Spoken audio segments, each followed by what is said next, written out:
Hi, good afternoon, and welcome to this second episode of Stress Management, Burnout, the Facebook Lives. Last week we talked about the stress mechanism and what happens in your body with the stress, the normal stress mode, the fight or flight mode. We talked about how positive stress can also be damaging, and we also talked about compensatory stress. So if you missed that one, go and have a look. You can still find it here on this page or also on YouTube. Today we are going to talk about stress management, the basics. So when you experience stress, what do you need to do? What are things that are under your control? So for this, since technology is still not really there, I am gonna draw something to support me. So all day long we have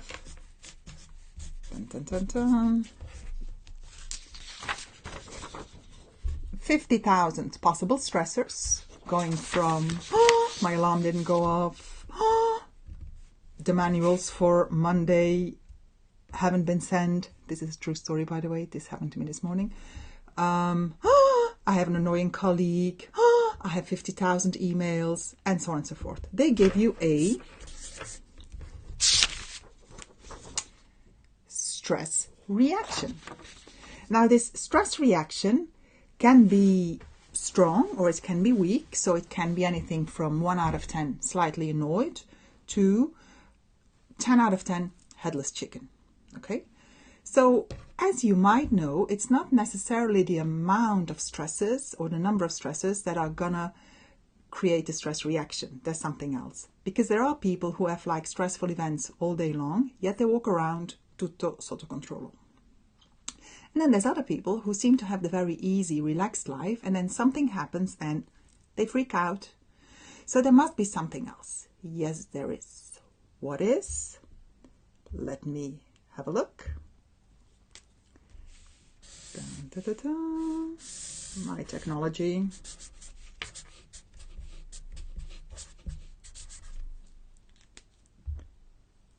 We all have a buffer, and this buffer can be strong or weak. What does your strength of the buffer depend on? Partly it is genetical. So there are people who just happen to be more stress prone than others. They can deal with it better. Look at babies. Sometimes you have these little Buddha babies, relaxed, whatever happens, they sit there, look around. And then you have these hyper babies. You also have this with adults. You have colleagues who are very calm, and then you have people, when they walk through the corridor, you already get nervous just from the way they are walking around the corridor. So genetics is definitely part of it. But what else? Let's say that normally I'm a person that doesn't freak out that quickly. However, there are moments when things that usually do not bother me, do not stress me, are going to freak me out. Freak me out, maybe not, but bother me, definitely. What could be a reason? Well, one of them is when I haven't slept enough for a while. So for me, lack of sleep is really having an effect on my stress levels. So I'm going to be much more sensitive to things that are happening. And as I said, things that usually don't bother me might bother me. So lack of sleep can be one of them. Getting sick, too much for too long on your plate. All of these things can make your buffer get weaker. When your buffer gets weaker, all the stressors getting in are going to create a higher stress reaction. That's totally logical. That is the second element. So we had our stresses, or we had the buffer. There's another one. Suppose John and Mary are colleagues and they have to go to the same important meeting. In this meeting, promotion will be discussed. It's very important to be there on time. They will be listened to, they will be asked questions, and so on and so forth. Usually for them to go to work or to get to work, it takes them 20 minutes. Because it's such an important meeting, they have decided to go earlier. And they have calculated to go an hour early, just to be on the safe side. So they both leave in their independent cars because they have to go somewhere else afterwards. So no carpooling today. And what happens? In a spot where usually there's never problems with traffic, some truck has stopped in the middle of a small street and they're blocked. They can't go anywhere. They're going to be late. So what do? They pick up their phone, they call the office, and they say they're going to be late. So far, same stresses. Suppose that yesterday I tested their buffer. There's tests for this. And suppose, hypothetically of course, suppose their buffer is equally strong. So they should be able to deal with the same things. They're protected the same way. But then there's a difference. First person, actually I forgot how I called them, John and Mary probably. So John, let's say, he, after he hangs up the phone, says or goes, oh my God, I'm going to be late. They're going to say I don't care. They're going to think they can't count on me, that I'm lazy, that I'm not promotion material. This is a disaster. And so he's going to be sitting in his car, getting more and more stressed. Mary hangs up the phone and goes, this is annoying. Of all days, today, when I really want to be there, this is very annoying. But what can I do? Not a lot. They know I'm going to be late.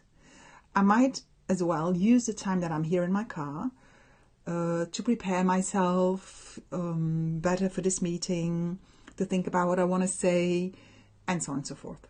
Okay, so after a while, the truck is driving again. They are moving again, and they arrive, let's say, 15 minutes late to the meeting. Who's going to be more stressed? I think the first one, John. Why? Because of the last element. Let me draw it.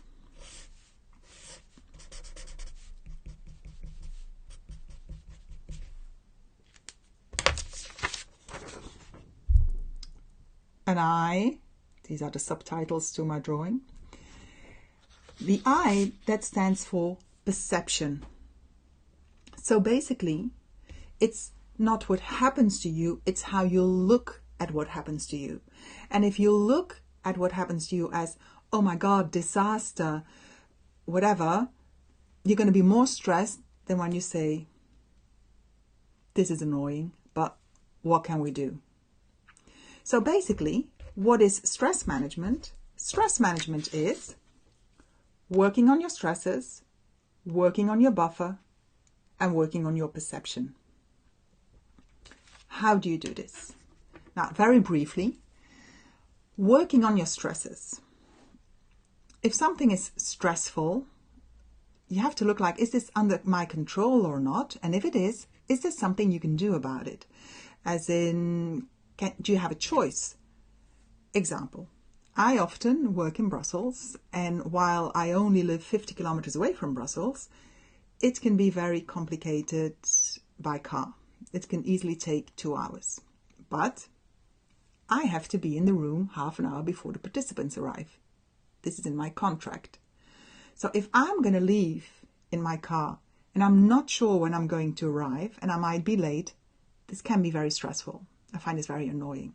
So here I opt to go by train. Now, is the train ideal? No, definitely not. But it's less stressful than going by car in that case. Also, it's about understanding or making a difference between what's under your control and what's not, and the things that are not under your control, to find a way on how you can live with them without getting stressed. Example, I don't like the weather. Well, at the moment the sun is shining actually, but I don't like the rain. Well, we live in Belgium. There might be rain. If I'm going to freak out every time it rains, I'm responsible for my stress levels. this is working on your stressors. All of them, we're going to come back later to this in future episodes, but for now, this is it. Working on your buffer. Actually, what I've learned from my first stress management course that I attended as a participant is that in periods of stress, you have to take extra care of your buffer. So you have to make extra sure to sleep enough. Do I eat healthy food? Do I do some exercise? The exercise in my case is often my 10,000 steps.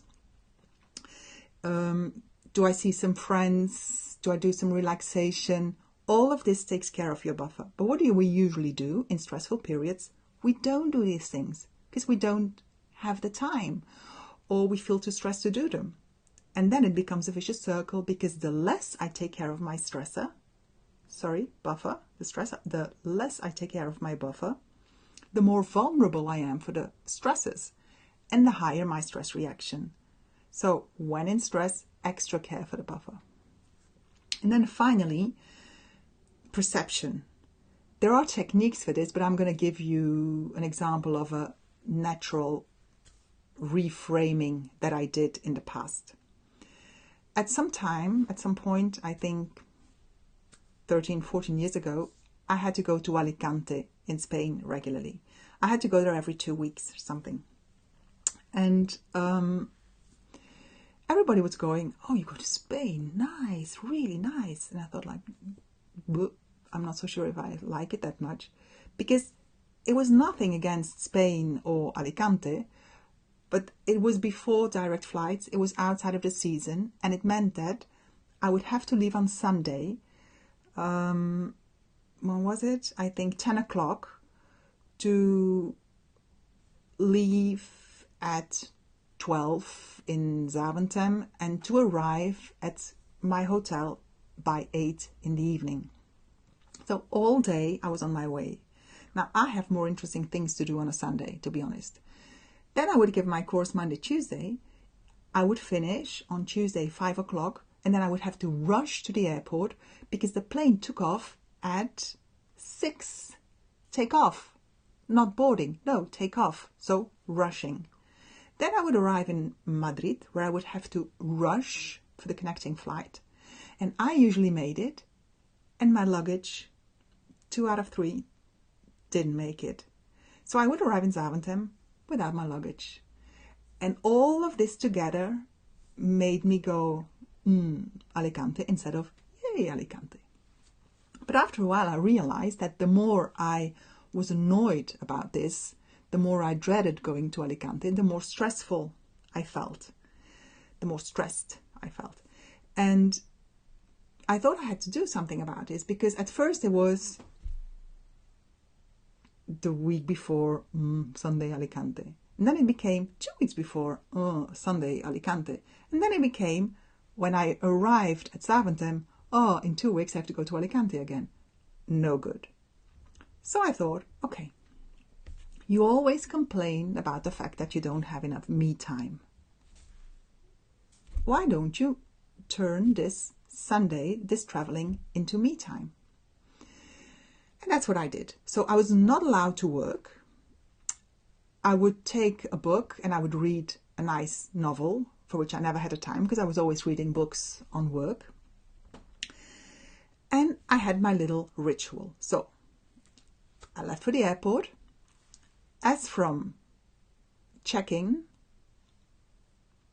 no more work. I would buy some candy for takeoff and landing, officially. The ears, just because I liked it, obviously. I bought a magazine. I had bought before an MP3 player. I would bring my book and I would listen to music, do some reading, and I would have a good time.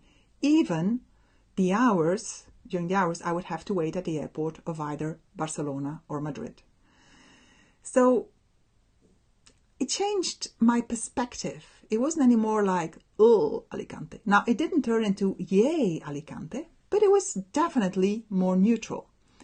And sometimes even positive, because if I would see a book that I thought was interesting, it's like, oh, I could read it when I go to Alicante, because then I have time. So this is about reframing. We'll come back to this in later episodes. So, let me repeat. What is stress management? Working on your stressors, working on your buffer, and working on your perception. So next time you feel stressed, see where you can do something. Did you like this? Please share it with a friend who can use it. Also look at the previous episode if you haven't, and see you next week. Check out also the website nancybartens.eu, where you can subscribe for the newsletter or by doing the test on the first page, or by filling in your data on the contact sheet. Have a very nice weekend. Bye bye.